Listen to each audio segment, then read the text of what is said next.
On the same page with it. This I wrote to be read in the real world. I kept encountering a situation that I didn't know how to respond to without just cursing wildly. So I wrote a poem so I could actually, say something constructive. This is to the men catcalling my girlfriend while I'm walking beside her.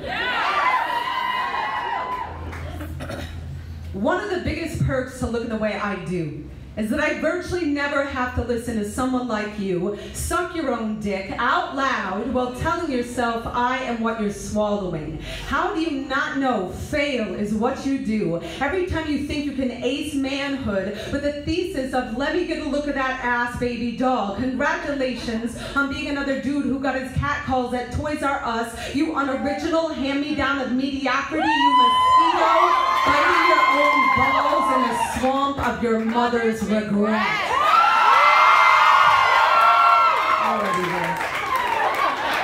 Yes, I know it's true to call even assholes names, but any feminist who has ever taken the high road will tell you the high road gets backed up. And sometimes you need to take a detour straight to the belly of uncensored rage. Sometimes you get tired of seeing people's humanity in moments when they're outright refusing to show us their humanity. And so far, all you've shown me is that your voice box is a Rubik's Cube you couldn't get right even if you peeled the fucking stickers off. I don't think you can get all sides clear on why you did not own the air, or why not everyone takes a bullet as a compliment. And yeah, even a hey baby can spiral like a bullet if it's aimed at someone who is not in fact your baby. Here's a hint. If women have to play dead to walk by your doorstep, you might want to do some work on why that turns you on. You might want to do some work on why your splinch and startle makes you think you are in charge, more than it makes you realize your own power outage. This world is dark with men blowing themselves out, men burying their own spines in the wake of what they think is theirs to take, to own, to muzzle, to drag in the ditch, men who don't get what they want and shout the word bitch across the street like they're 2 years old throwing a tantrum